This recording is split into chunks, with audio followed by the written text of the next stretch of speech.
You know, for me, I totally think it's a market because guys are really in tune of what they are wearing now. If you're looking at things have sports, changed. Yeah, it's changed. Like coming through that tunnel, the photographers are snapping. Yeah. And the pictures are going viral. So that moment right there, that 5, 6, 7 second, 10-second moment, the photographer gets that one shot and that picture goes viral and boom. It's like, dang, who styles that person? Yeah, now that's a real thing because you used to not see that. Like at first it was like you only saw it like the award shows, like, you know, or the draft or whatever where they get whatever. Yeah. But now like even coming through the tunnel, you be like, oh, his shorts little. But anyway, it's a lot of little shorts coming through the tunnel.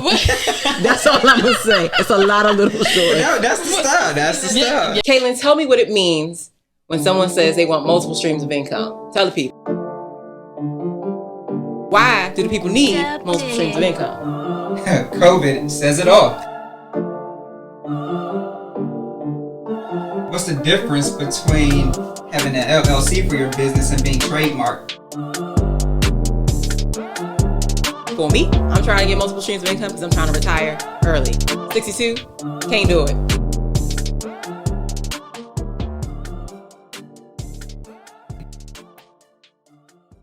What's going on, y'all? Welcome to another episode on the Stream Chaser Show. You got myself, Kaylin. And I'm Candice. And we're glad that you're here joining us on another episode. If I'm serving right, this is the episode, the first of the new year. Is it? Yes, it is. How about that? The first episode on the new year. We coming up to an anniversary show. I don't know what we going to do, but we going to make it do. Okay? Something's got to happen. 2/15 is when we kicked it off. Yeah, first we got to episode. figure out an anniversary situation. Yeah. If y'all got any ideas, let us know. But I'm ready to do an anniversary we should do thing. something. Yeah. Something different. I don't know. We're going to think about it. Yeah.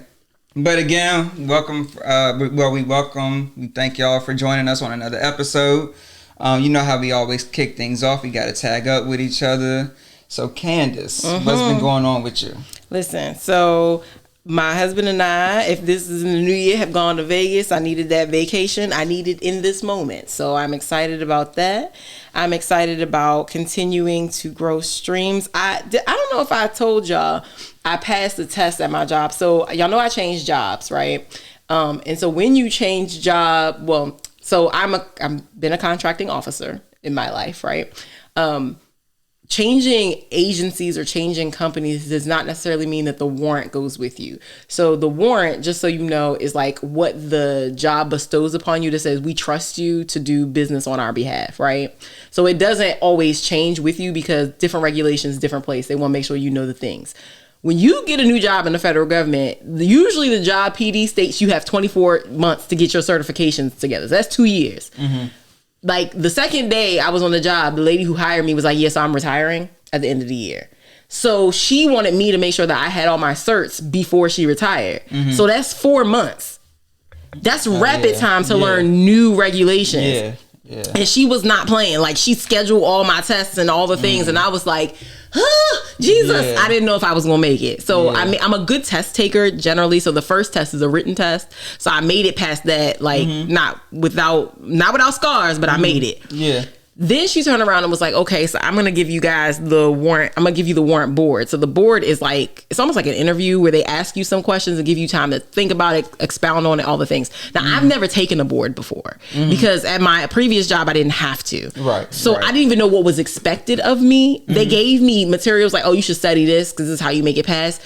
I made it. Not without scars, though. I'm be honest with you. Like it was, I don't know if y'all have ever hired somebody. But when you hire somebody and you're on an interview, like people who aren't getting the questions sometimes, like you got to like spoon feed them a little bit, like trying to like ease them into like where you want them to go. I felt like that was happening a few times in the board and I was like, oh my God, I tried not to keep my mind on that because I was headed for crash and burn. So afterwards she calls me, she was like, you know, you did okay. We're going to pass you. This is what happened, blah, blah, blah.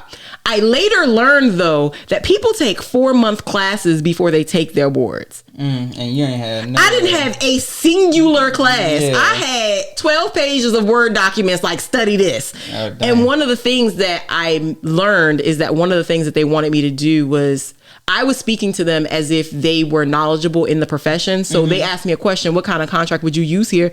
boom, this the answer, of course. And this is why. Yeah. They wanted me to basically expound on my thought process to get there. So it wasn't that so she was like, we passed you because all of your answers were immaculate. They were but we wanted to hear your thought process to getting there. And you normally don't let people hear you making the sausage, right? You just be like, this the sausage, this what you asked for.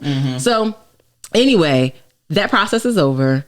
Good. It's done. I don't have to, I mean, at least, I've got 24 months back to myself now, right? Yeah. So it's done. And I can look at the people who work under me, because there are people who work under me who have warrants, and now we are on equal footing. Because I always thought that was weird too, that they work for me and I don't have the certifications that they have. So anyway, that's what I've been up to. That is what has happened. I can stop sweating that and be normal, I guess. How about you? So, in the intro, we kind of talked about coming up on a full year. Yes. February 15th will be the 1 year anniversary of Stream Chasers. So it's been on my mind, just thinking about like some ideas, things that we can do differently for the show for the long term. Okay. But then something we can also do special for that episode. Okay. I have some ideas that I think would be real cool, and then I also have some ideas just again like long-term expanding Stream Chasers. So okay, I told y'all Kaylin driving this boat. I'm here. I'm in the passenger seat. I'm like, sounds good. It's fine by me. So it's like Stream Chasers. Like, yes, you see, it's the podcast, but it's all about networking, and we really think of like the purpose why we started this whole thing is to bring like-minded people together, get them in front of new opportunities, which is what we do with our guests, stuff like that. But all of it goes back to it's some type of form of outreach networking. Yeah. Right now the outreach is through the social platforms like YouTube, Instagram, all the audio platforms that we mentioned at the end of every episode. So it's like, that's the way we're doing outreach now. Then I thought about, now as we are still in COVID, but still making our way slowly as people are starting to get the vaccination, stuff like that, starting to be able to do more face-to-face things with some of the guests, the former guests and new people, that just want to be involved and stuff like that. So just saying about some things in the future. Okay, well, I'm on board. Whatever. Yeah, so that's what's been that's what I've been up to these past couple of weeks. Okay, Kaylin, you seem to be a pretty fly guy. I try. I mean, I know y'all not see. Not as fly as our guest today. Okay, I was gonna say, because I mean, y'all see changes kicks. Like, I mean, I'm trying to keep up. I don't know. It's a little. So the real shoe wearers out there, sneakerheads, like some of our former guests, the Z's of the world, the Amaris, the Blakes, the Keys, like I'm not like them. Okay. I can't afford to be like them. so I appreciate the compliments that you're giving me. Yes. But I know that I'm nowhere near their level when it comes to these kicks. Okay. What I do, I just have a good habit of keeping them fresh. Over all the years. Got it. Okay. So like a lot of stuff you see me is from years ago. Okay. I'm talking about years, like 8-10 years. Oh wow. Yeah. Okay. All right. I'm not mad at it. I'm not mad at it. My style game is on life support. I am a fan of athleisure, is what they call it. Nice, comfortable wear. Yes, nothing wrong with athleisure. So there's nothing wrong with athleisure, but sometimes I do desire to do a bit more. So recently, so back years ago, there was like this style subscription that I think found me through Facebook. And I thought it was so interesting because they used to point out like things you could, like you took a quiz based on your style profile, right? They would then say, okay, this is your style profile. And they would feed you, I think it was like weekly links to things that you might like. My problem is not the things that I like. I know what I like. I can't put them together to save my life. Like the layering of things, not my thing. So recently I found on Instagram a young lady who started her own subscription, and she was basically putting stuff together. That has helped a little bit. Like this year when my family went to go take pictures, it wasn't as stressful as it has been in the past, because like literally I used to stress for like 6 months on like what we about to wear for these pictures. Like it was a thing. So that has helped, because now I get like how tones and textures and stuff go together. And like, even though we going with burnt orange, everybody ain't gotta be in burnt orange. Like, okay, I'm getting there. there. See, that's clutch. Cause like, see, I like that. Like, I like if everything is blue, but then you might see yellow. Yes. Cause like, I mean, cause it don't gotta be, cause like to me, I don't like everybody in the same color. thing. Exactly. But that's just my style. Exactly. So yeah. So we did that this year. We literally just took our family pictures. So y'all seeing this like 2 months ago. You know what I'm saying? And so, you know, had Anthony in some beige, had Xavier in some brown. I did some burnt orange with a print. The girls did solid. So we, Yeah. It didn't take me as long. It took me like 2 to 3 weeks as opposed to the 6 months that it was taking me before. I am proud of myself. I am nowhere near as fly as our guests. Yes. So, not happening. Yeah. So I can only dream. So as Candice already prefaced it, so we have a great guest for you all today, Stream Chasers. And again, it's an industry that we haven't talked about. We haven't even scratched the surface. Not even on any episode yet. But more importantly, it gets into the fashion, design, stylist industry. Now, when you first think about that, it's a lot of different things. Like you said, you have the person you follow on Instagram that's putting together subscriptions of different outfits for you to choose. And I've seen them, like, they show you like the heels, here go these the jeans, these earrings. I've seen that. Then you also have people like our guest today that are actual personal stylists. Yes. That will go out on journeys with you and make it an experience with you. Not just, hey, I think those jeans look good with that black shirt. Okay. You know, they're actually going to give you a lot of time, a lot of attention. And like I said, it's more of an experience. Okay. Versus a one-time thing. Okay. But we're going to get into all that with our guest today. You may have seen her on the Instagram. She goes by Style By Tiff P, SBTP. You can call her Tiff. You can call her Tiff P. She has quite a few names. And as you see, we're repping the shirt today. Yes. This is hot off the press. Yes. SBTP. I see it. Fashion image consultant. You all can't see it. But this is embossed. Yes. If you don't know what embossed means, that's like raised. So you can like you can feel it. Yeah, it's not just like the little press on. But we'll get into all that type of stuff today. But yeah, without further ado, let's welcome Tiff, our special guest today. Glad to have you. Thank you. Glad to be here. Yeah. No, glad to have you here today.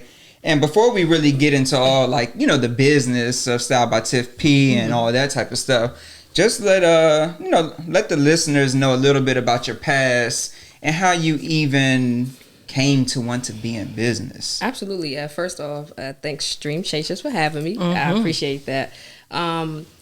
So my background, I've been in fashion for a while. So during my days of going to Frostburg, I worked at Express, regular sales associate. At the time, that's all I had. So I would use that, you know, doing my breaks and stuff like that, back and forth through school.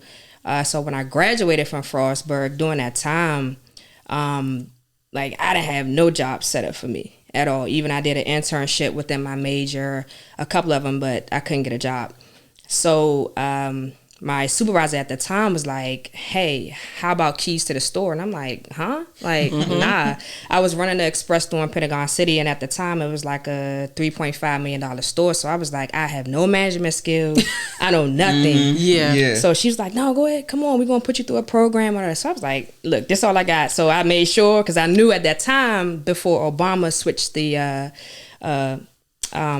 law, whatever it was, the policies, I should say, I was about to get dropped off of my mom's insurance. Oh, yeah. Yeah. So I was like, I got to make sure. Am I going to have full benefits, 401k? She said, yes, you'll be a full-time employee. So I said, okay, do it. Let's do it. So she gave me keys to the store. At the time, I was what's called a full-time CSL, so customer sales lead. So just trapping out, you know, just staying motivated and doing it. I learned a lot through fashion, and I end up being I acting store manager for Georgetown and also the visual brand manager as well for Georgetown. And I came back to Pentagon City doing the same thing. So that's pretty much where I learned a lot of fashion. Before that, I was always into it. It's just really in my DNA. My dad and my mom are into fashion. My dad was always into fashion more than my mom. But being at Express, and I've said this on my post before, like I thank them a lot because a lot of the knowledge I gained from there, like a lot of it. So now here we are. Yeah. So that led you, so that journey of doing the retail experience and working in the actual physical store of a big brand as Express. You got your customer service, and then you got your management experience. Absolutely. So when did that light bulb go off that SBTP needs to be a thing? Created. That's a good question. So honestly, I started to get burnt out really bad. I was working way over 80 hours for 2 weeks, way over it. And it was starting to become not fun for me anymore, right? So I had this customer that was shopping with me for a long time. She came in the store and said, hey, would you like another job opportunity? I'm like, well, what you got? Right? Yeah, I'm always open for new opportunities. So she was like, well, here's my business card. Send me your resume. So in my head, I'm like, all right, let me see. Like, retail is all I have. I have this degree. Let me see how it goes. So come to find out, it was an IT job. Right. So so I took it. Right. I got out of there because I was getting burnt out. So I got onto this IT contract with a federal government company or whatever agency. But I still was like, man, I still want to keep my hands into fashion. So what else could I do?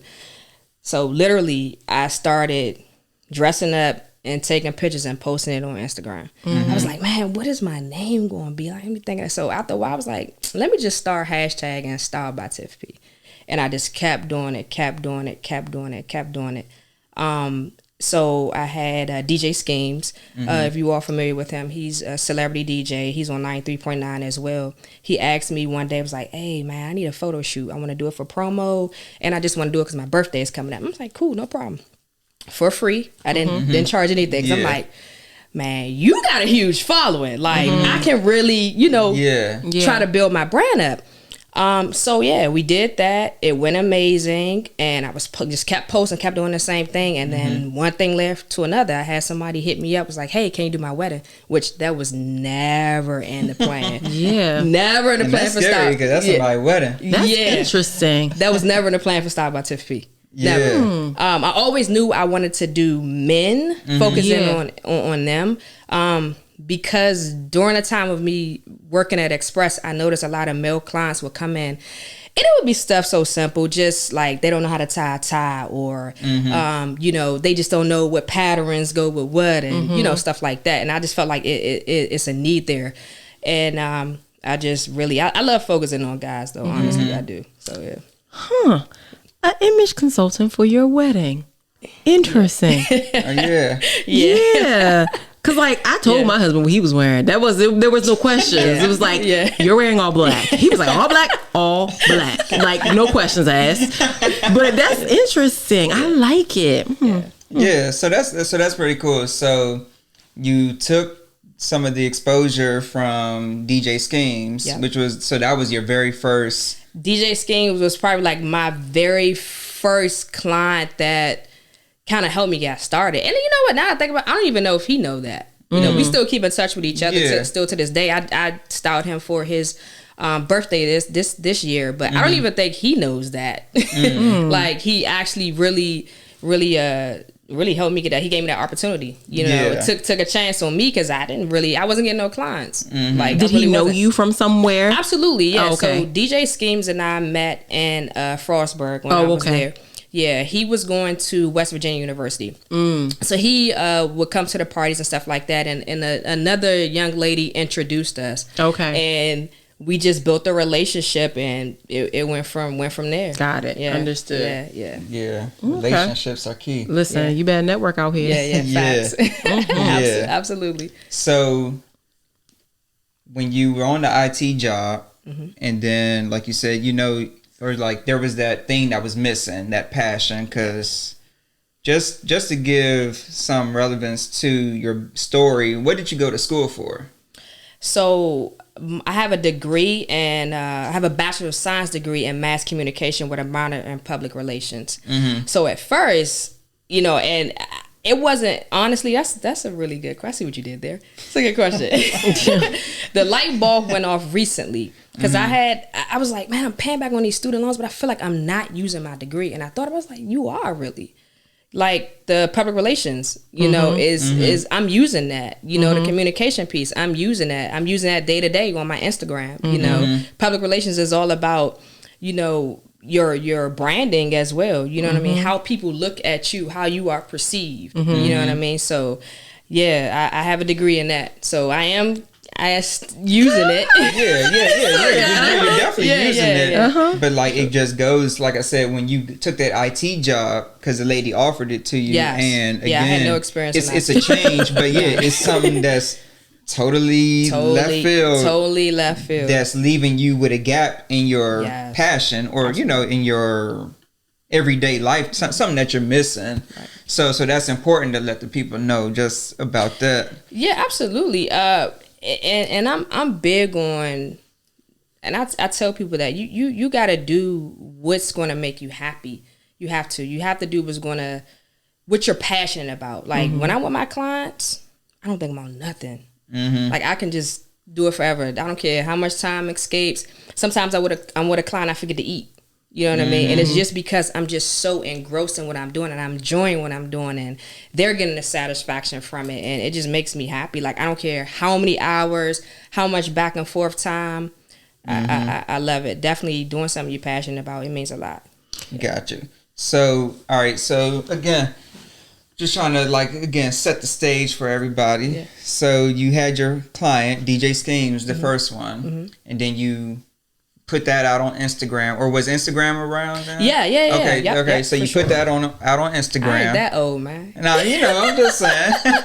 You put that out on Instagram and the social media, and then that's when you, like I said, allow people to start saying that SBTP is a real thing. Yes. And now I'm taking clients.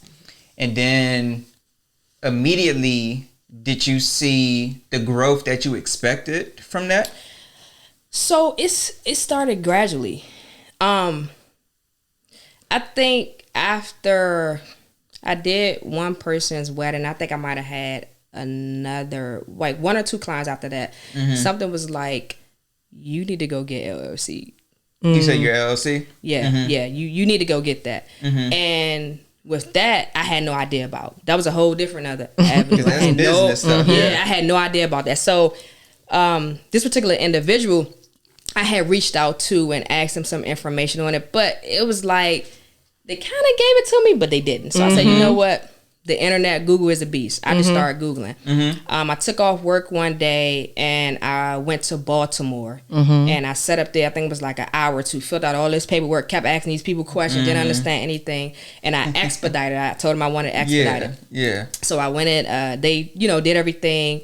I got my LLC because I wanted people to start taking me seriously. Versus like, a side hustle. I don't want people to be like, or think this is a hobby, because it's not. You know what I mean? Like, well, I mean, it is, but I'm with you. Yeah, like it ain't no side hustle. Like I'm just saying, oh, look at me, I'm doing this. Like this is a business, right. And like I said before, people think like you're doing it for the gram. Like it's not that.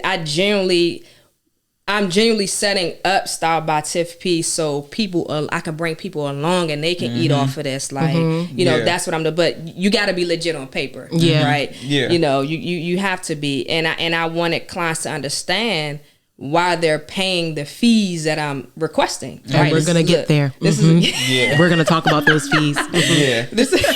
Buddy, this is a legit business, right? So I think that moment when I started kind of getting a little bit of clientele, I said, yeah, let me go ahead and LLC this one. Well, now it's an Inc. now, but I'll talk about that story later. Why that? How that happened? I definitely want to know about that. Educate me and the people. Yeah, absolutely. I get to that story too, but yeah.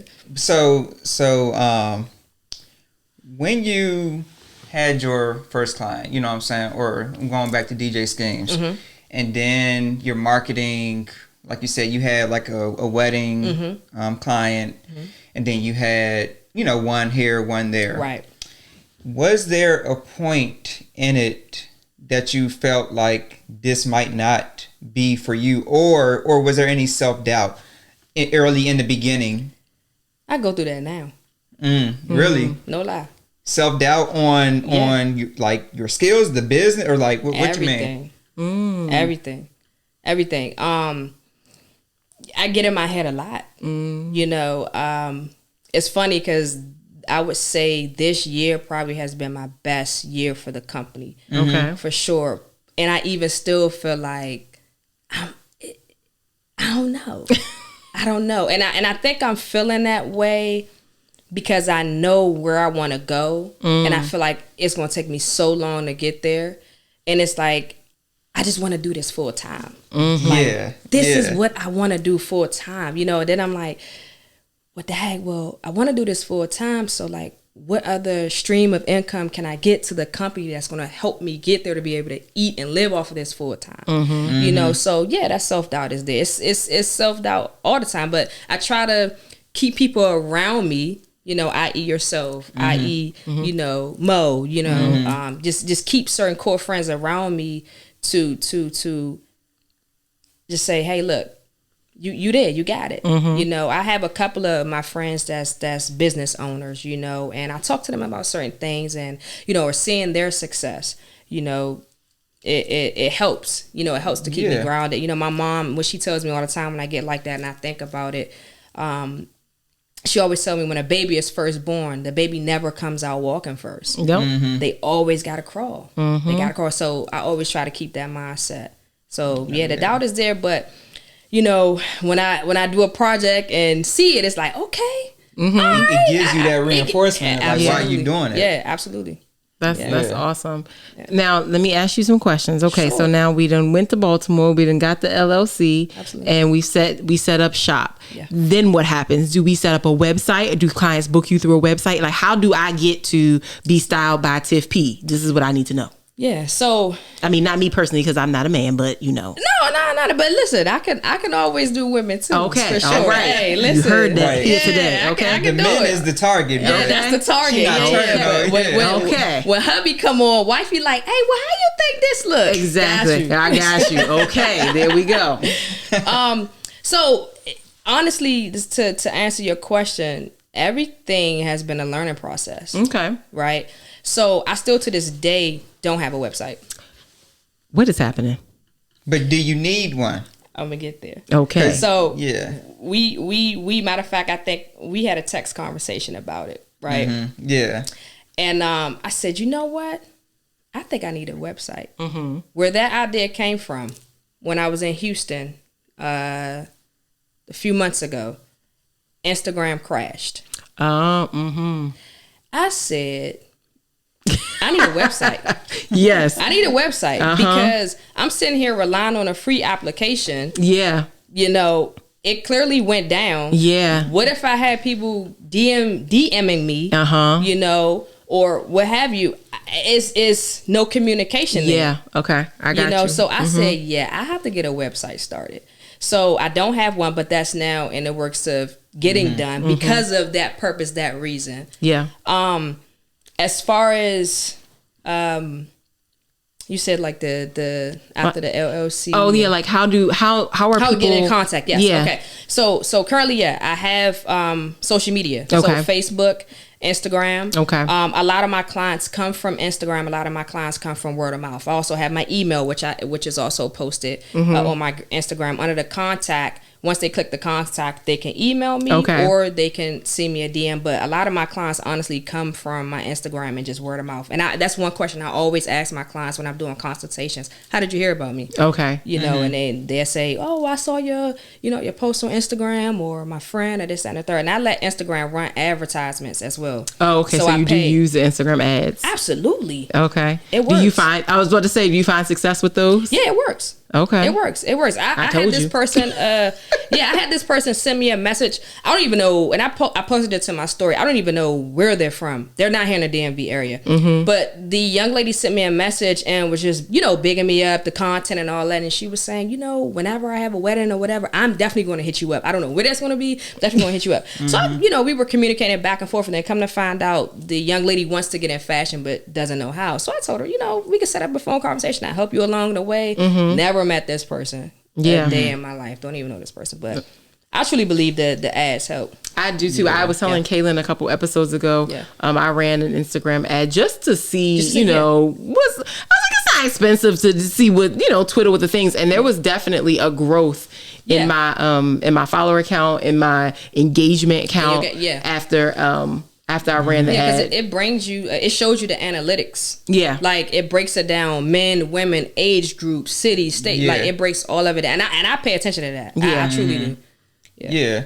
Because just real quick, going back to, like you said, your question on how they find you, that's like your own analytics for your own personal, because something you could do, like if they say, well, I found you off Instagram or word of mouth, that could turn into your marketing strategies. So if they say it's word of mouth, there goes a marketing strategy for you. So then it can be, hey, if you referred me, you might get something, a 5% or 10% discount or something like that. You know what I'm saying? Because clearly that's the highest thing that's really driving in traffic. Absolutely. And it's funny. So I don't advertise that. And now that we're talking, maybe I should. So if a person does come to me and say, oh yeah, I know such and such, I may do something like waive their consultation fee, and do something like that.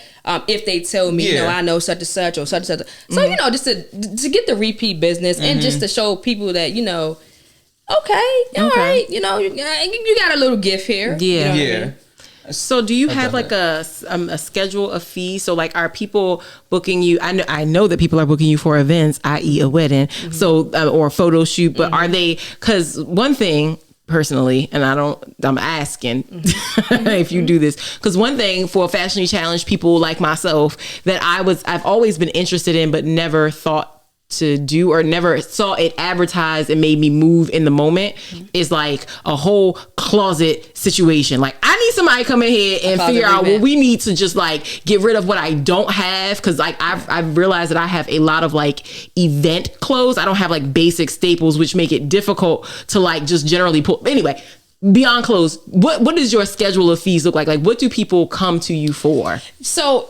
So as far as the fee, it all depends on what the customer is asking of me. Okay. Right. And what need I need to meet. So because I have my Instagram, I think tailored to, I think people believe that, oh man, well, I got to come to her if I want like a high fashion type event. I think that's probably what people think, but it doesn't. I can do what you're explaining, which is called closet revamping. I can do that. Okay. The personal styling, I can do, where I've had clients, like I had this one guy, he hit me and was like, man, I just came out of a really bad divorce and I just want to change up my wardrobe. Okay. Literally. And when I was shopping, and that's, that's stuff I don't record. And I don't, because a lot of the malls and stuff like that, they don't like for you to. They be funny about that. Yeah, they don't like for you to have cameras in there. So that's stuff that I don't record and post. But personal shopping, closet revamping. I've done a music video. Okay. I haven't posted that because that's my Diddy dance. The particular the management company. They're still trying to work, I think, like some legal stuff out. Okay. But that was my first time doing a music video, and I learned so much from that. It was a lot of work, but I definitely anything fashion. related, you on it. Okay. Anything fashion, I want in. And so are you charging by the hour? Are you charging by event? Oh, by the hour. It all depends. For personal styling, it's by the hour. Okay. If someone wants me to style them for their wedding and they have a whole line, I put a package together. Okay. Yeah. Gotcha. Yeah. So for a personal stylist, so you have different personas of people that you work with. Personal stylist is one that has the big event celebration. So walk us through what each of those looks like from your perspective. Absolutely. Starting from day one.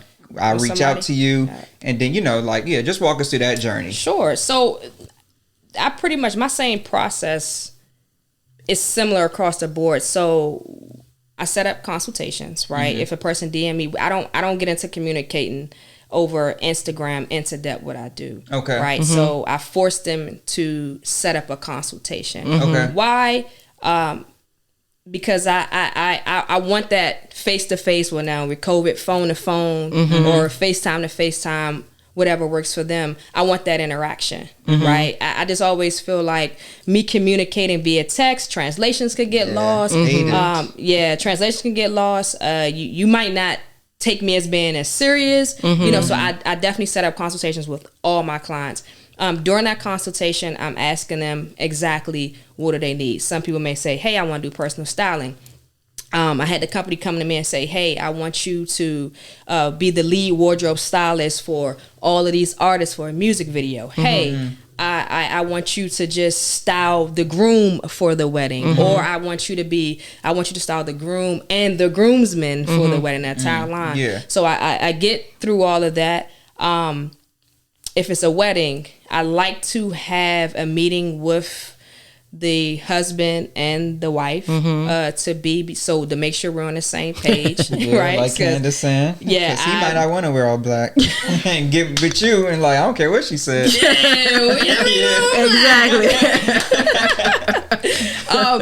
So I asked them what's their colors? That's my number one thing. What's your colors? I do give them an opportunity if they have a reference, right? I let them show me the reference. If they say, hey, I saw this particular look, you think you can do this or whatever. So if they show me that, I put my own spin on it. Okay. I never, any wedding client, and my clients can contest to this. If they show me a reference, I'm not making it the same as that. Okay. Never. I always put my own spin on it. Yeah. So we go from there, and that's constant back and forth communication. If it's a personal shopper, that day I'm surveying their bodies, and same thing with the wedding clients. I'm surveying their bodies. Already in my mind, I know that I can't put you in this particular pattern, or it may make you look too boxy, or I may have people say, well, they kind of self-conscious about their weight, so I know I have to put them in a certain color that may slim them down.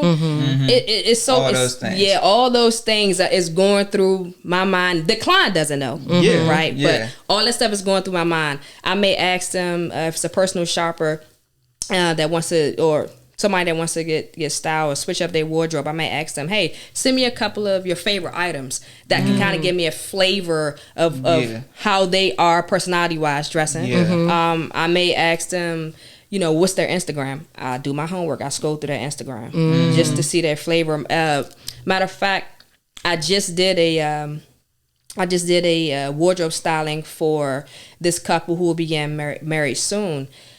So they said they wanted to be formal, dressy, but edgy. I think I get where they going. Freakum dress. Formal, dressy. Is that edgy? But edgy. When I think edgy, I think leather. When I hear edgy, I'm thinking you want something not from 579, the old little clothing joint in the mall. I'm dead. But you want the freakum dress with the slits and all that, something nice but classy. Yeah, that's what I get. So literally, was he right? So the guy, he said, I want to be formal but edgy. It was for a guy. It was for a guy. He said, I want to be formal but edgy, but you're spot on. Okay. He's like, I still want to be dressy, but I want to have that edge to me. So what I asked him was, hey, you mind if I follow you on Instagram? Can I see? And when I got to his page, he opened it up. I said, okay. I understood why he wants to be edgy, because I was looking at all of his pictures.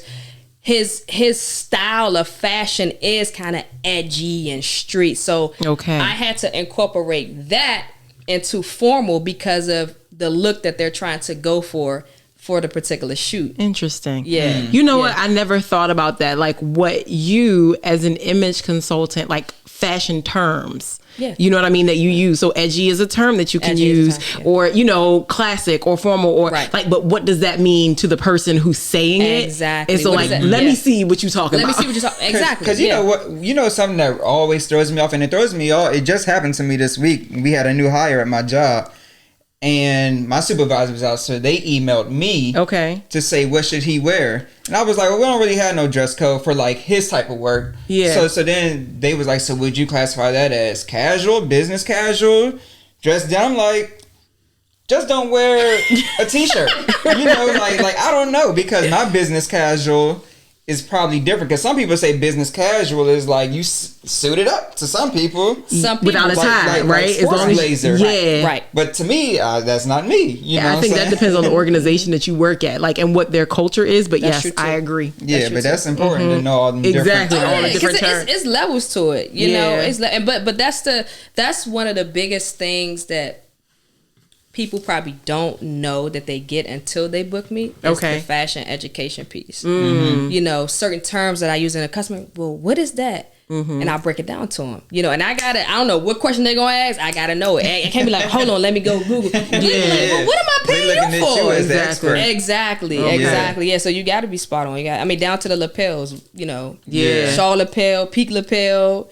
You know. So I have a question. Sure. So I know how you said if I come to you and you ask me, send me a few pictures or, you know, of like samples of things that I like. And you say you put your own twist to it, right? Is it common for most stylists to have their own, you know, like in most businesses, they have like a niche or something like I want this particular thing to represent my brand. Do you have that, or is that something that that you're looking for, that you have within Style by Tiff P? So I think I do have that. I think. Well, let me ask you. Do you think I have that? I believe you have it. Okay, what do you think it is? But I have a question that goes to that reason. Okay. But I want to set the stage for the listeners and Candice. Because the reason why I asked, I'm like from the customer standpoint. So, but yes, I do. Yeah. I think, not think I know, the boldness, the patterns, the colors. I'm going to give you all that. Thinking outside of the box, not non-traditional. Like, I don't believe I do anything that's traditional at all. Like we coming out of that. So that leads to my question. And this is for the stream chasers and everybody out there. So we recently went to a wedding, and the groom was very fresh, and I loved it. Like as soon as we pulled out, and I didn't even know you styled it. Like until I walked up, and my wife said, that looked like Tiff's work, which is great because as a brand, that's what you're looking for, you know? So I was like, dang. And then I seen you around. I'm like, oh, Tiff here, you know? So I'm like, oh yeah, I know that's Tiff's work. But so like for me, like you said, with personalities, like I love the look, but that might not be my thing. Right. Cause like I like just like a simple, clean. Yeah. So like somebody that I like is like how T.I. When he's in his suits and it's just like clean black with the white shirt. I mean, with the white shirt, solid black tie with a pocket square. That's like my style. Not all the patterns. Right. Would you take a client like that? Absolutely. But would you put your twist on it with the patterns? So when I can't wait till these pictures drop, because so the client that I was talking about want to be classy, edgy. He don't want to do it. He told me, look, I don't want to do a bunch of outrageous stuff. Cool. What I put him in, like, he was wild by it. Yeah. So when the pictures drop, you'll see I gave him something kind of loud, but the suit was toned down. It was the pocket square. It was toned down. Actually, not. It wasn't that. I was going to say, because that's what I would do it, but I don't. I don't do this. Now, sometimes I do that for clients like that. I may do a pop a color on a pocket square or pop a color on a tie or something like that. So absolutely, yeah. So you know what? I'm glad you brought that up. So with me being a stylist, a fashion imaging consultant, like my job is not to make you look like me, right? My job is to take you where you are fashion wise and just elevate it. Let's expound on it, right? Not to have you, you know, wearing all these crazy color patterns and this, that, and the third. Like, I have my way to ease it in on certain clients that's like that. So we could take Mo, for example, who you all had on the show last week. So Mo is a business partner of mine, and well, we're family, really, honestly, and he's also a client. So Mo doesn't like a lot of crazy colors and I can see that about him. I can see that. Like the one biggest thing when I started styling him was the jeans. Okay. I was like, dude, we gotta take those jean sizes down. Okay.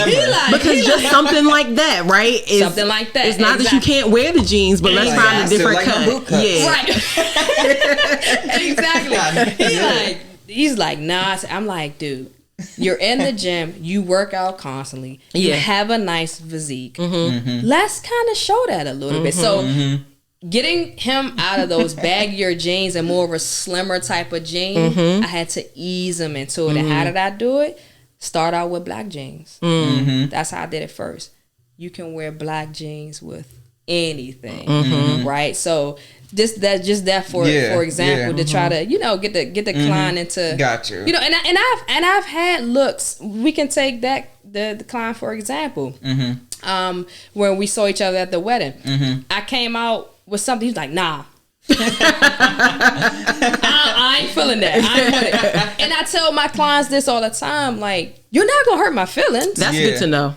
Yeah, I want you to be honest and tell me, because if you show me something, I'm gonna tell you, no, I don't like that. Okay, straight up. You know, I want my clients to be open and honest and say, Tiff, I ain't feeling this. Okay, cool. Let's go back to the drawing board. It's not gonna hurt my feelings. This is what I'm getting paid to do. To get you right. I want you to be happy. I want you to be happy. I want you to be satisfied, and I want you to brag on yourself. You know what I'm saying? I want you to look in the mirror and be like, this is it. And it shows. It does show. And especially, like, so for example, just giving you a little feedback, Candice, like, it showed on the groom and the bride's faces, because she actually did both. Okay. On the flip side, because they was changing outfits and the whole nine, had the whole situation going. But it shows in like their personality and their behavior.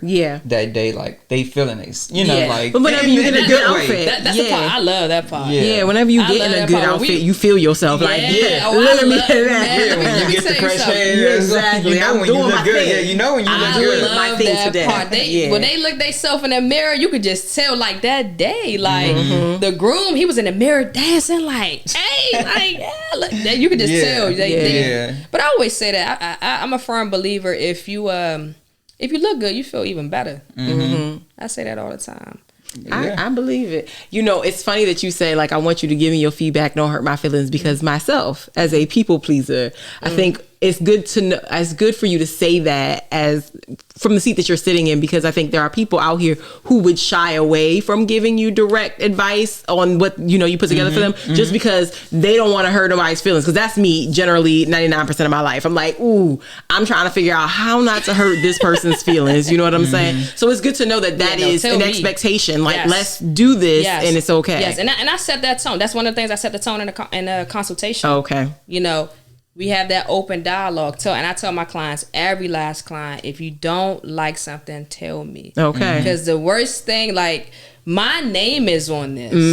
You know, my name is on this. So if you ain't feeling it, let me know. Let me know, because you're paying your money, and I want you to be happy, right? So I always think about, I'm a customer too at some point. You know, so I still the same thing. It's like, tell me. Just tell me straight up.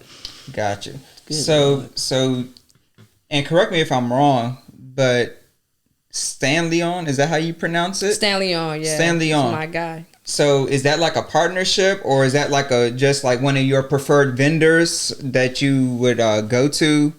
Yeah, so how I met Stan, I had so what Candice's talking about is the actual putting the design into production. So I don't physically make the clothes. So if a client comes to me and they want something custom, what Kaylin is referring to, I come up with the idea, the aesthetics, the creative vision behind it, and I get Stanley On to sketch it, digitize it, draw it up for me to make sure it's exactly what I want. And if it's not, we go back and forth through changes, this and the third, and we bring the final piece to the client and say, hey, how you like this, and we move forward before it goes into production. So prior to me meeting up with Stan, I had another designer, and it didn't quite work out.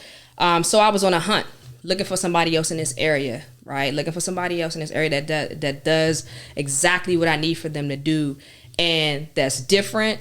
They're out the box, and just from networking, came up to Stanley On. Didn't know this man from Adam. I walked into his shop one day. I looked around. I said, "Wow, okay, this is really nice. This maybe on to something." So, set up a meeting, sat down with him, talked to him, and I was just very open and transparent. Told him exactly, what I do, what I'm looking for, and the rest is history. So Stan does all of my suits for myself and also for my clients. And so he is, well, I'm trying to do the math, make the math here for me. Yeah. So you are an image consultant, a fashion image consultant. He is what is he called? So Stan is the designer. Oh, Stan okay. actually makes the clothes. He actually makes the clothes. So he draws it out like the art, like an architect would. Okay. So he's the blueprint in it. Exactly. But he also makes it, manufactures it. Oh, that's impressive. So I go in. If I have a client that say we can take the wedding that we was at. They told me their colors. So another thing that I do too is I let my clients know that they literally don't have to worry about nothing. It's either yes, no, and they cut the check. I don't get them involved to all the back and forth, the meetings that I'm having with Stan and his team. They're never seamless involved. to them. Okay. Very seamless to them. But me and him, we stressing out on the background, right? Trying to make it happen. Okay. So once I do that consultation with the client, based on their colors or what they're looking for, I take time. Sometimes it'd be 2-3 hours. I'm going through fabrics, all these fabrics that he has. It's a bunch of fabrics. I go through, I pick out more than one, maybe 2, 3, 4, 5. It's called swatches, right? Yeah. So once I know I like it, right, I presented it to them, and I tell them, hey, well, I'm thinking to do this, and that. Give me your feedback. They may say yeah, they may say nay. Okay, if they say nay, I go back to the drawing board. If they say yay, Stan and I meet again. He's like, okay, well, how are you envisioning it to look? So, I mean, down to every single detail, the pants, the buttons, every single thing. Like, him and I, we're sitting down, and I'm just feeding him exactly how I want to look. And it gets drawn up. Wow. The client okays it. It gets put into production. So, even when it gets put into production, him and I are still communicating because I need to know the timeline. Yeah. And it's been times where stuff came back, and I ain't like it. Oh, yeah. It has happened. Like, one of my wedding clients this past summer, he wanted a 3-piece tuxedo, and the vest came back, and I was totally honest with Stan. I said, I'm not feeling that. I'm not liking that at all. He was like, well, tell me what it is. So I told him what did I like about it, and they had to get it changed. You know, so this is why people like me need people like her, because if I was to talk to Stan directly, I would have just had a vest that I didn't like. It just, you know what I'm saying? So me being I think I would have did that too. Yeah, because I would have been like, he already did. He did so much work, and I don't want to disregard his time. Yeah, it's like, I'll just take one. It's fine. I'm just gonna take it. Yeah, I would have did the same thing. I would have been in there looking like Theo, and when he had that, the lopsided shirt. Yes, that shirt, that joint would have been just like this, and I would have been like, well, this what it is. I'll make it work. I'm quick to say I'll make it work. Me too. No, I'm really honest, and him and I, we have such a great relationship that. He knows that if I'm not happy with something, I'm gonna tell him. If I'm not feeling it, I'm for sure gonna tell him. But yeah, like throughout that whole process, like the client, I keep the client out of it throughout that whole thing. So even with that, like I have to worry about finding like the shoes, accessories, the whole nine. So yeah, Stan definitely, he plays a pivotal part in getting that stuff custom made. Yeah, for sure. So. Shout out to him, by the way. Yeah, shout out to Stan. Yeah. Y'all might even want to have him on the show. He actually just did a suit for Fat Trail, matter of fact. Oh, really? Okay. Yeah. Okay. Yeah. True. Make the connect for us. Yeah, Come on. for sure. Make the connect. Absolutely. Yeah. So, speaking on Stan and how he's a designer, I'm always thinking the safe route or just being protected. Do you work with other designers? Because what if Stan goes down or he goes away and that's the plug to manufacture these clothes? Do you have other designers? And is that what's the loyal in the fashion industry? Because I don't know. Because it's like, will he look at that a certain way? Like, oh, you working with Candice designer? Yeah. And that's a good question. So I'm big on loyalty, right? So don't get it twisted. I know other designers in the area. Like I peep, like someone following on Instagram, I follow them back. So I see what they doing. Like I'm always gonna have a plan B, right? Okay. Like always. But currently now, you locked down. Yeah. Because and I am big on loyalty, right? I'm big on loyalty. I'm big on building relationships, right? So I'm locked in. Like Stan knows if it's anything being done for myself or my clients, we coming to you. Yeah, gotcha. We coming to you. If only way I won't, if he tells me, which has never happened, but if he said, Tiff, I'm just too busy, I'm swapped, I can't do it. Okay, which that has never happened before. But yeah, I'm locked in. I don't play that game. Yeah, I don't play that.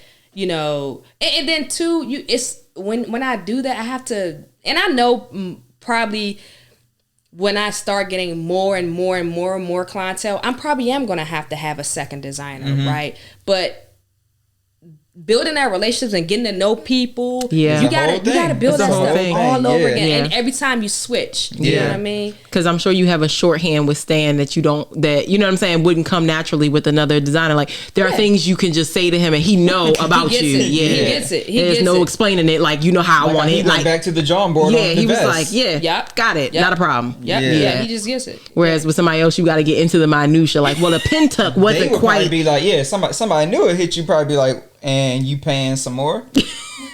And you're right. That was going to be my question. You're right. Actually, again, dealing with Stan. Yeah. You take your cut of your business, right, from the client. So say me. Yeah. And then you take a percentage of whatever you negotiated to Stan. Yeah. So how it works is the client is responsible for paying me. Right? Me, as far as like all my services that I have listed out to you in that email or that contract, right? You have to pay for that. Okay. With Stan, you also have to pay for fabrics, right? Because you may have different costs for different suitings because fabric makes a difference. How much fabric needs to be used, the details on it, all that has to get paid to Stan and to get the fabrics, all of that stuff, and also get it made into production. Yeah. So they got to pay me and they have to pay Stan. Gotcha. Okay. I don't, and I used to do that, and it was a bad experience, so I stopped. I would say, okay, here's my fee and this, and put it all in one bucket, right? But that went totally sideways. Wasn't real. No, no. It didn't go right. So what I do when I send the contract or the email over to the client, everything that I'm responsible for is broken down with prices, and then his stuff is inserted as well. That's so smart. Me and him is communicating like, okay, so what are we looking at for your price? Because I feed that in too. So when a customer comes in, it's no surprises. It's no surprises. Everything is all listed out. No surprises. Okay. I like that. I like that. I mean, from a business standpoint and a customer. Yeah. Because then it's like I know exactly what I'm paying for. Exactly. And it's like if I want your A-level service, but I might not need that premium suede whatever. And so I can negotiate. And that has happened too. That's happened too, because we may have like I love Jacquard fabrics, right? Okay. Jacquard fabrics is what you saw the wedding clients and that's Jacquard fabric. So that's more expensive because it's more heavy detail. I love it. You know, a client may be like, well, that's a bit okay, cool. We can find another wool type of fabric or something like that. That's different. A little bit, so that's cool. Okay. It's no problem. I like it. Now, how does it work when you do like a closet revamp? So do they go with you shopping, or do you go shopping for them? No. So what I always do first, I'm big on recycling. Oh, okay. Like that with myself. I recycle my clothes out. So I always do a closet visit first. Okay. I did this with another male client. I do a closet visit first, and I see what they have, what we can keep. Like, nah, I ain't feeling that. Okay. So I do the keeps, and I keep the door in the trash. Okay. So with the keeps, we can try to build outfits around this. So this top that I like, I think we can keep that because we can exchange this out with something else. Or and I'm a big stickler on not buying items that you can only wear one time. Yeah. I'm totally big I got a closet full of those. But anyway, continue. Yeah. Neither here nor there. Yeah, I'm totally big on that. So I'm big on buying items that has longevity, right? We can wear this thing till the thread start coming out of it, and we can wear it multiple times. So with something like that, I do a closet visit first. Okay. From the closet visit, then we go into the mall or wherever online or however we're going to do it, because in my mind, I have to remember the items that I said we need to keep because we want to build whole outfits. Right. We just don't want to have this top that you just wear one time and that's it. But something like that, I would definitely put a package together for that. Now, do I give you my card, or do we go shopping together? I've had it a couple different ways. Okay. So, and again, that's building a trust. I've had a client say, "Hey, here's my card. Do your thing. Bring me back the receipts." Right. Or I've had that client to say, "No, I want to come along." Me personally, I like for the client to come along. Okay. Because I want you to try on things, and I want to see you in it right then and there instead of me having to buy it up and bring it back, and we gotta go through the returns and exchanges and all that. Which I can do both. I'm fine with it, but I would like to bring the customer along. Let's be and efficient. Then Let's be efficient. Yes. With your time. I'm big on that. I'm big on my time and the customer's time. So I'd rather for you to come along because, and also too, and Kaylin, you said it correctly. It's a journey and it's an experience. I want you to be learning too at the same time. Why did I pick this item, and why did I tell you not to pick that item? Why I like this item for you, your body, your body type, your body style. Okay, got it. We can do that. Listen, I feel like you want to do it. We can like Candice is serious. We can do it. We can do it. Keep going to it. Right. I'm being honest. I literally have a closet full of one-time pieces because the way that I shop, or the way that I have shopped, has been for an event. So I'm going to this event. I tend to be pretty decently bold when I'm going to do, when I know I'm stepping out there. So now I got a closet full of bold pieces that don't have any other application at all. We can do it. When you say, I'm not the stylist here, but I'm just curious. When you say one-time event, one-time pieces, like what are you talking about? Like gowns? I do have a lot of long dresses. Like, don't get me wrong, but I have, when I say one-time pieces, I mean like a shirt, right? So I might buy a shirt that is so when I say I'm decently bold, like maybe it's like highlighter pink, right? Okay. And it might have puffy sleeves or whatever because I'm stepping out this way and I'm stepping out. But where you wearing a highlighter pink shirt with them puffy sleeves again? You can wear it. Items like that, what I do is I give them to my nephew. Okay. I let them wear it because instead of just somebody that I know can use it. Yeah. You know, I do it. And also too, just for tax write-off purposes, I give clothes away. And you don't you have a business? Yes. Yeah. For tax write-off purposes, yes, I do. For clothes away. But for my personal, I need to get dress purposes. Like it's just like I think what my closet does not reflect is where I spend my time. Right. So like before pre-COVID, right? Most of your time and most of your outfits are spent at work, so you should have a decent amount of like work outfits, right? And then you got like the weekend. So what do you do on the weekend as your 2 days, right? Which is only 2 days. So you shouldn't have a bunch of like wedding dresses and this and that when literally you spend 90% of your time at work. Like, what are you wearing to work? I don't know. That's just what I'm saying. We're gonna have to go shopping because that is key because I like that. I didn't bought stuff that I wear in the office and I didn't wear it out. Okay. Because you got to be able to say, you can do the things and accessorize, but I don't have the staples, y'all. We can do it. You think you don't, but yeah, we need to tap in with because so many women be having stuff in their closet, and I say this to Mickey all the time. It's like and I know you've seen it, and I know you've done it because you're a woman. But it's like every woman be saying every time it's an event, I don't have nothing to wear. But it's like you got all them I guarantee you, I can come to your closet, Candice, and make put some bomb outfits together. And my closet, due to the size of our home, is a large closet full of things that I would like. I mean, the length of my closet probably goes from like this wall to like the end of that first thing, and it's long, but it's long, and I wear this much of my closet, this much, and I be like, I don't know what's happening here. I don't know. Yeah. I be in Anthony's closet. half the hoodies y'all see on this show, not mine. Gotcha. Okay. They don't belong to me. The t-shirts, not mine. That's a meme because listen, I walk downstairs. He be like, "What? I just don't ask me questions. I don't have clothes." I'm walking out the door. Exactly. I don't have clothes. I don't have clothes. Don't ask me questions. You know. Exactly. I got wedding dresses. That's it. So anyway, I have to ask these questions because I need to know. Now my follow-up question is, you are a woman doing things for men. Is that how does that go? Meaning, like, do you find the men, your clientele, to be, I mean, obviously they're coming to you, so they find value in what you provide, but how is the industry? Because it's funny because on the female side of things, I see a lot of men who do things. So I'm just, how that work? As far as, is your industry male dominated or is it female dominated? Yeah. I cater more to the guys. Yes.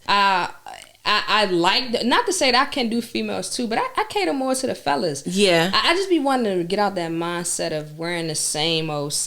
Yeah, I understand that. And switching it up. Other stylists are for men. Do you find that I don't want to call them competitors. Let me call them your community of stylists for men. Are they more male, female? So it all depends. Okay. It all depends. So one of my favorite stylists, I have a couple. Mm-hmm. So we can take Apuje, for example. Apuje is from this area. He was actually somebody that I reached out to before I really kind of got started to what I was doing, and just for like some mentorship. Mm-hmm. So he does men and women. Okay. In my opinion, he kills it on both. Okay. Right. So he's done Neo. He's done the lead actor on Insecure, mm-hmm. the gentleman. Mm-hmm. He does him. So he does men and women. So you have some stylists that say, hey, I want to cater to both men and women. Okay. Then you have Steve Harvey's stylist, Ellie. Mm-hmm. All he does is men. Okay. And he's killing it. I've seen you post some of this stuff. Oh, yeah. He's killing it. And Steve Harvey, he always been fresh. Yeah. But he's on a whole nother level now. His whole swag is through the roof. Yeah, like he young Steve Harvey now. Yeah, oh yeah. Oh, is definitely him. Period. Yeah, I be doing it. Steve Harvey killing it fresh. Yeah. Mm-hmm. He took that top hat off and things. You funny. Anyway, I'm sorry. So I'm sorry, Steve. K&G. I'm sorry, Steve. So it all depends. I'm a firm believer. It's a market out there for everybody. Okay. Mm-hmm. You know, for me, mm-hmm. I totally think it's a market because guys are really in tune of what they are wearing now. If you're looking at things have changed. Mm-hmm. Yeah, it's changed. Like coming through that tunnel. Mm-hmm. The photographers are snapping. Yeah. And the pictures are going viral. Mm-hmm. So that moment right there, that 5, 6, 7 second, 10-second moment. Yeah. The photographer gets that one shot and that picture goes viral and boom. It's like, dang, who styles that person? Yeah, now that's a real thing because you used to not see that. Like at first it was like you only saw it like the award shows, like or the draft or whatever where they get whatever. Yeah. But now like even coming through the tunnel, you be like, oh, his shorts little. But anyway, it's a lot of little shorts coming through the tunnel. That's all I'm gonna say. It's a lot of little shorts. That's the style. That's the style. Yeah. That is it. Okay. Small. This is where I'm at. Let me just be quiet. Yeah. See, for me, I'm big on wearing things that's going to cater to your body and your physique. They got a lot of legs. Yeah, Sometimes I be like, come on, bro. Like, I wouldn't have put you in that, but it's fine. Hey, somebody, it's something out there for everybody. Yeah, but I think too another thing probably you were getting to or trying to lead to is the fact that I'm a female and I'm dressing men. Yes, and guys. Is that difficult? No. Okay. So it's not because I wear men's clothing. Okay. Right? A majority of my closet clearly is men's clothing. So if I can put my female body into a men's clothing, I can kill it. I can kill it for the guy, right? Yeah. I have butt, hips, thighs. Yeah. My body is shaped differently, right? I'm shaped like a female, clearly. So I'm inserting myself into that body. But that's one of the reasons why I constantly work out too. Oh. That's another reason why I work out a lot, because I'm constantly posting looks for myself. Yeah. And when I post, I want people to be like, dang, that's fitting her like a glove, and it's straight from the men's store. Got it. Yeah. Okay. So when that guy like, yo, she's putting it together, I want her to do the same thing for me. Okay. Yeah. You know what I mean? This makes sense. No, that make all the sense. I see it. I see what's happening. Yeah. Okay. I like that. So you offer. So are any of your services? I guess as we think about moving you, because we trying to move you from doing this on the, I want to call it on the side. I want to say as a ink over here, but we trying to get you to a full-time situation. Absolutely. We are thinking about expanding Style by Tiff P. Have you ever thought about doing like a digital subscription type business? I did during COVID. Oh, you did? Yes. How did it go? No, so I didn't do it. I thought about it. And then what happened? I thought about it. I don't know. It was one of the things. It was like, I don't know if I can win in this. Oh, okay. I don't know. It ran across my mind, but it was just like,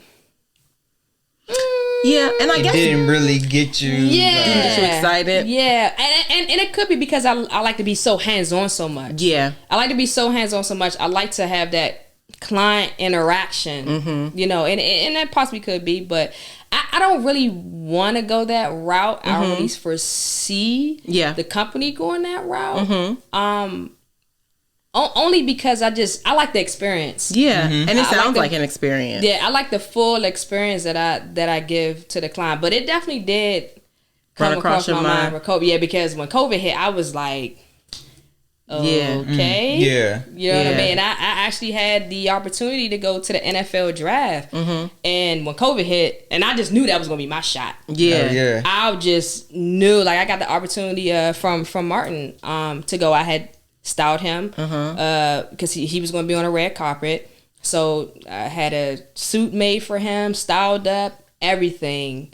We were ready to go. And when COVID hit and the commissioner announced, oh, no, right. NFL that was that February? What is that? It's usually June.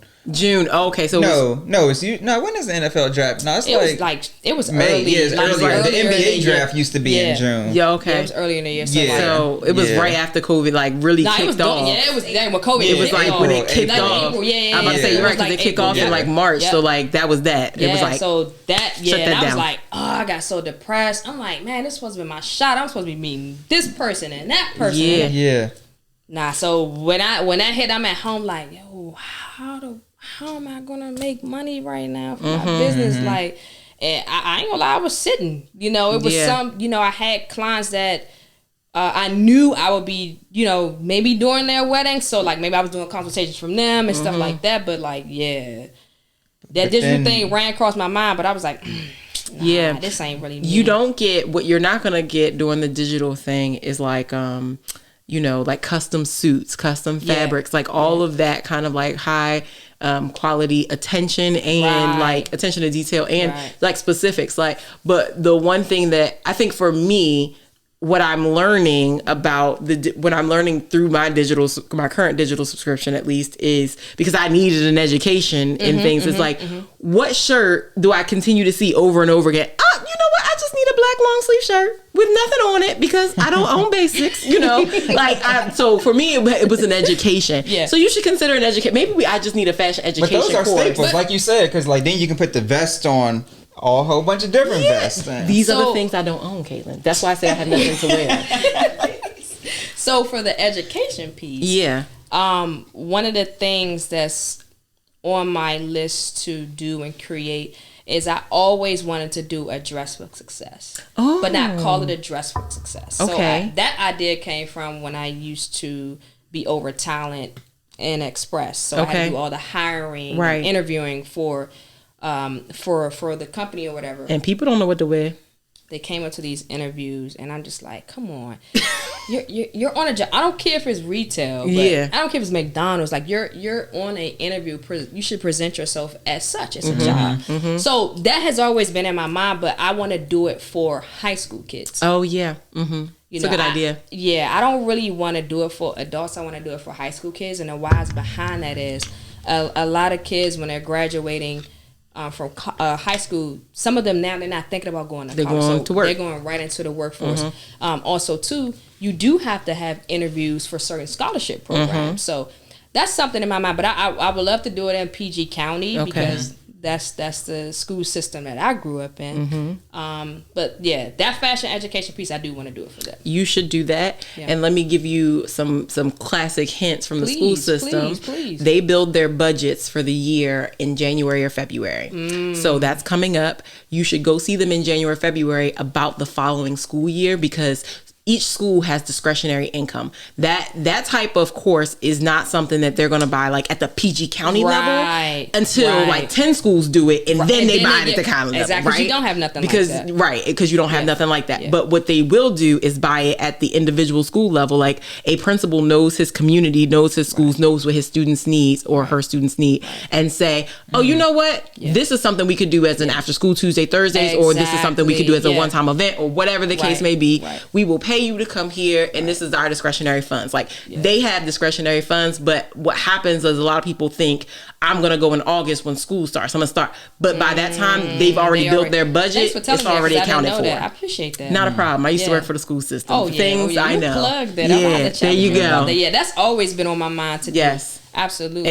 And we've seen it. Like I've seen things like that be purchased. There was one in DC. I can't remember the name of the company. A girl did something similar in DC at 2 schools, but it's a very good idea. Yeah. I learned how. So what's funny is while I have nothing in my closet, I know what to wear to an interview, because in high school I took FBLA, and dressing for success was a part of that. Yeah, you know what I'm saying? Like do you got your pantyhose on? Do you got this? You got that? Like all of the things. So I know that part. Okay, I can get me a job. Yeah. Now what I'm gonna wear after that, I don't know. But I would do girls and boys. Yes, I would do both. Okay. Yeah, I would definitely do both of them. Don't just have my fellas fly out here. The girls need to know. Yeah, the girls need love too. Yeah, because they be wearing. But you know another reason.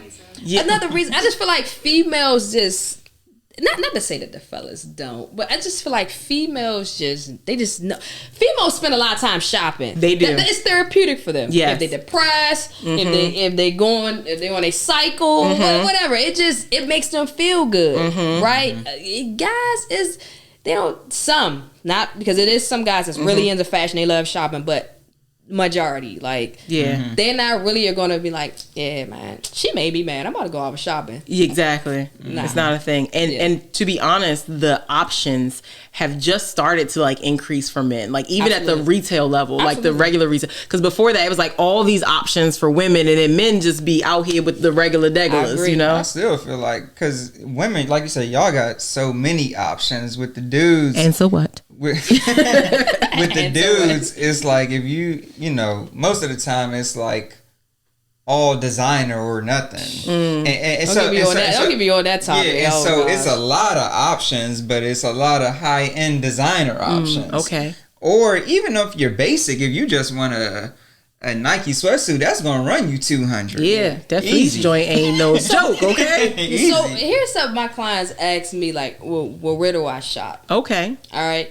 So I'm gonna get this little. Come on, give them the plug. Give them a little piece. To your point, Kaylin, a lot of guys come to me and think that until I show them different stuff. So Zara. I'm big on Zara. I love Zara. Zara has done a really great job from the time I started shopping with them. They've done a really great job with expounding on their men's stuff. And a lot of people think, oh man, all their stuff is slim, skinny. And I'm like, nah, look at me. I got more than you. You know what I'm saying? Zara's a really good place to shop.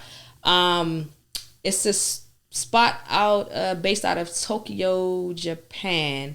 I believe it's called Uniqlo, something like that. One is in Tyson's and one is in Union Station. Suit Supply, I tell my customers all the time, if you don't want to do custom suiting, Suit Supply is a very great spot.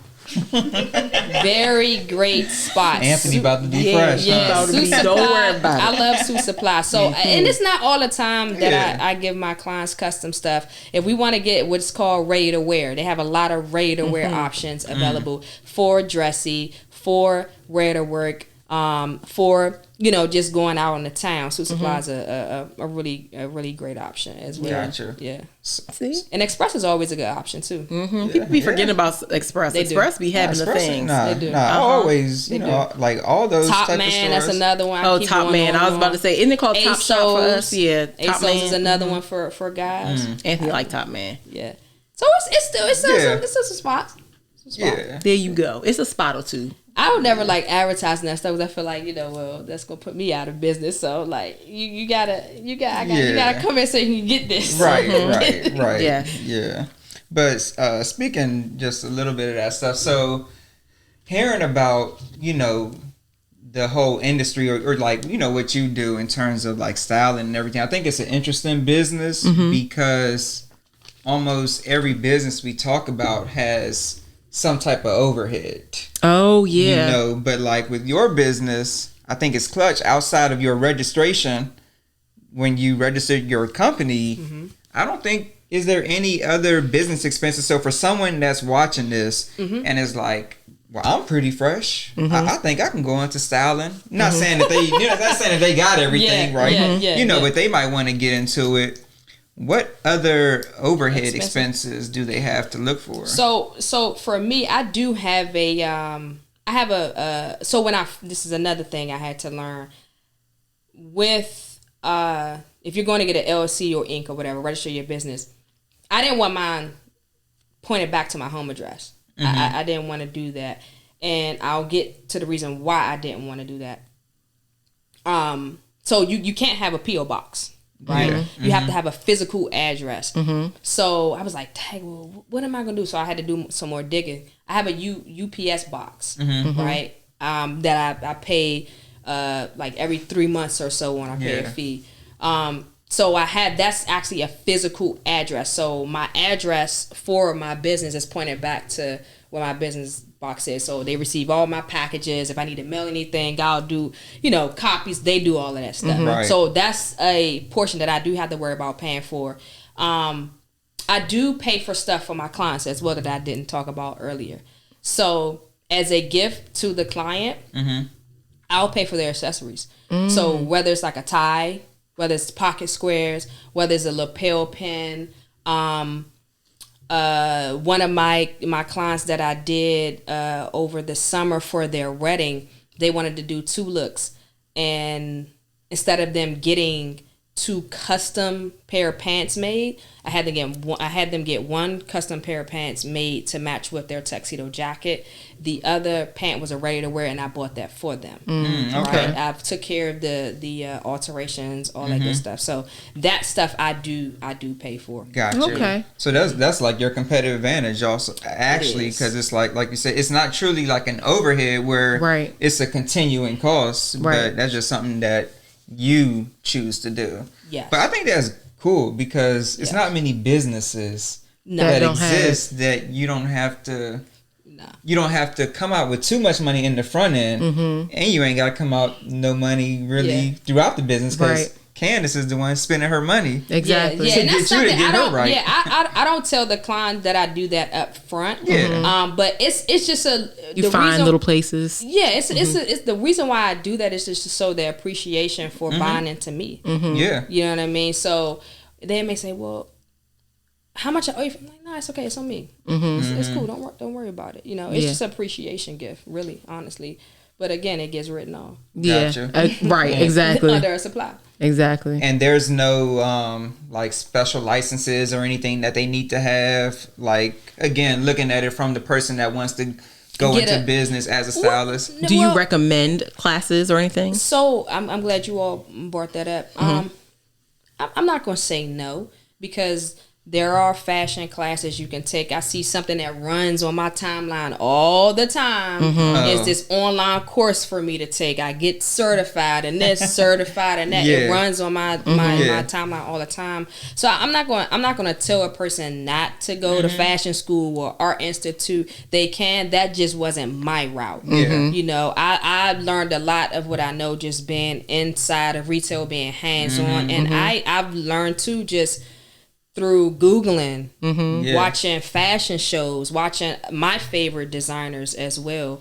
But I'm not going to tell the person not to go through school. That's on them. You know, but for me, I'm not going to do it. That's just me personally. I'm not mad at it. I'm not. Real quick, I have one more question. A lot of people aspire to get to the athlete, you know, like the top-notch celebrity stylists and stuff.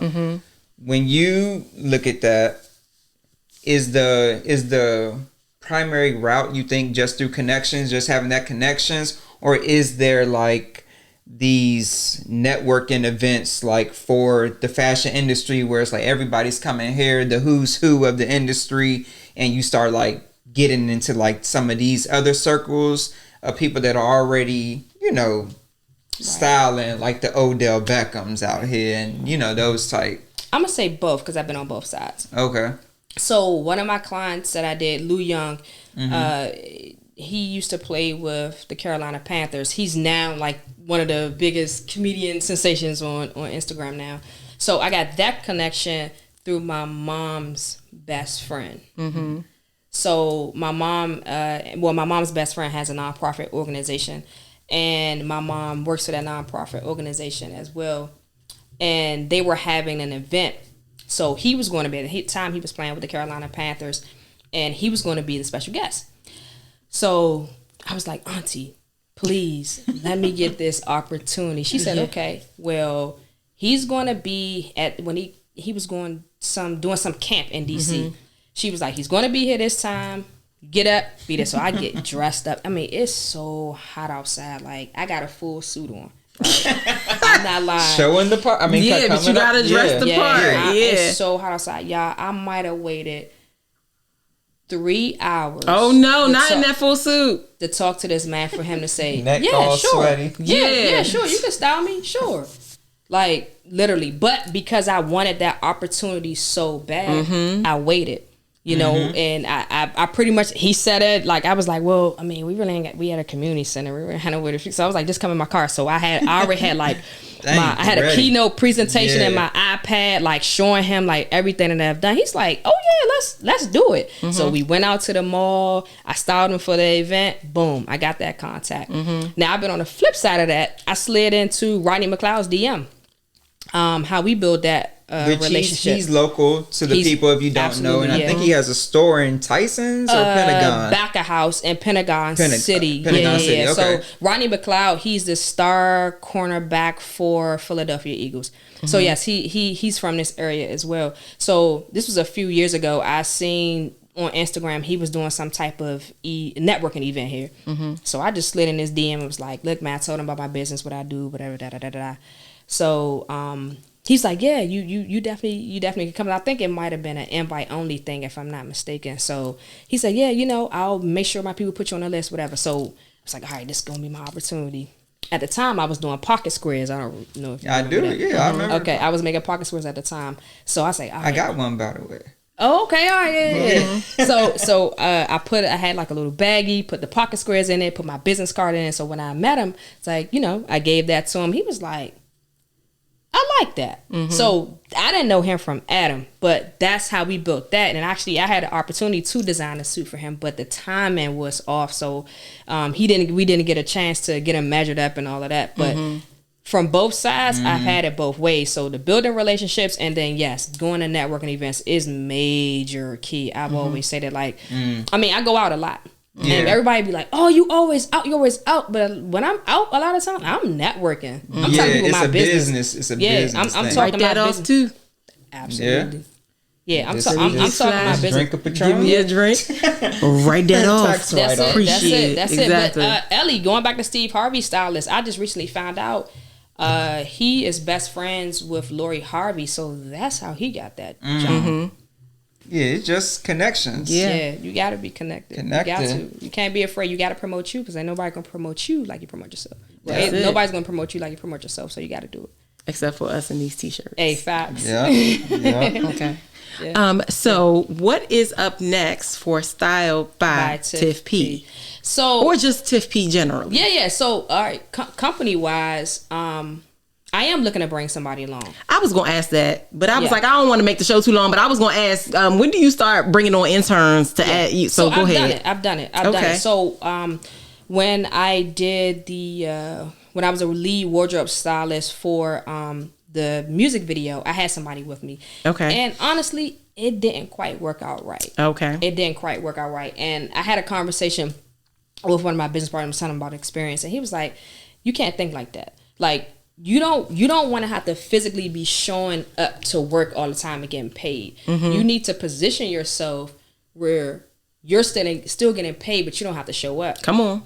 So my goal, really, honestly, so LA is like that, New York is like that, but I don't think it's nothing here locally in the DMV where you kind of have like dispatch service, right? So in LA and New York, when someone has a client, right, that's going to an award show, they call up these companies and say, hey, I have such and such. Do you have a stylist readily available? They dispatch that stylist to that client, and that client does their work. But that company gets a fee off of them. Mm-hmm. That's how I would love to cultivate Style by Tiff P. That's how I want it to be. Tight. Like, I want to be able to, because of my clientele I can dispatch certain stylists out to do different work. And I'm only showing up for like the big name clients. Yeah. But I have groomed my people up so much that I can lay back, I can sit back and just watch them work. And then I'm going on doing so. I would love to do movies, billboards, commercials. Like, I want to get on that side. But when we have our billboard, we'll call you. Yeah. I want to get on that side. So bringing somebody along with me. I have a gentleman in mind already, and I probably should have brought him with me here today. But I have somebody in mind that I'm actually thinking about grooming up. Okay. Yeah. Oh yeah. Yes. So and then we talked about, I do want to do the Dress for Success for the schools under my company as well. Yeah. You should keep that in mind. I know a lot of businesses run a nonprofit arm. Think about it. There's money to be made out here in these streets. Yeah. Yeah. Just was talking about that. Yes. Yeah.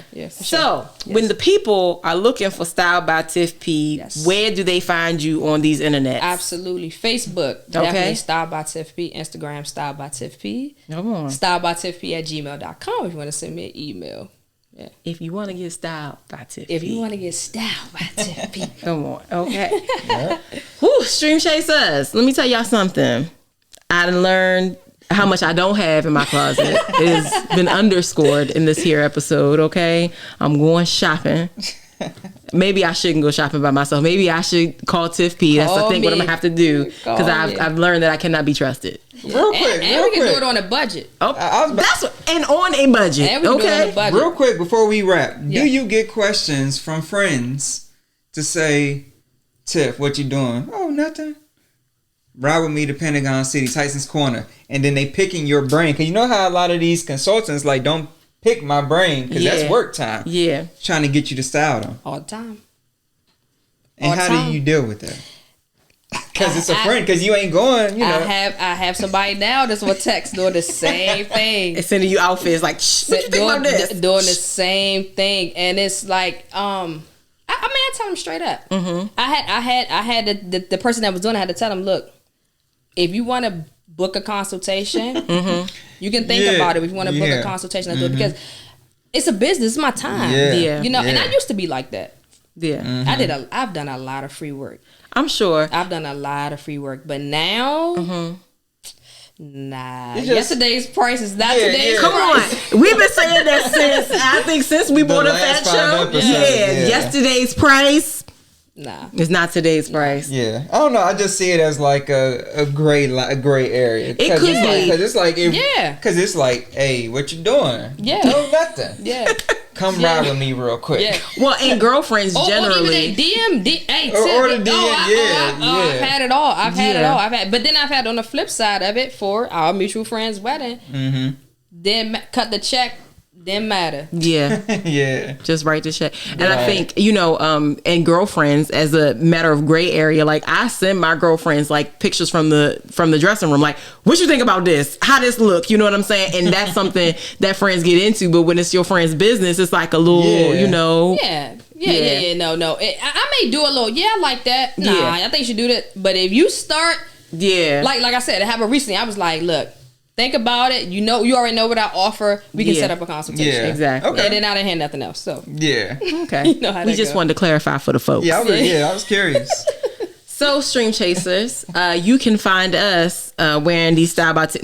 You can find us on the Instagrams at stream.chasers, on YouTube at Stream Chasers, or you can find us on Apple Podcasts, the Spotify's, the Google Podcasts, whatever they call themselves, and also at www.streamchasers.work, because Stream Chasers do the work.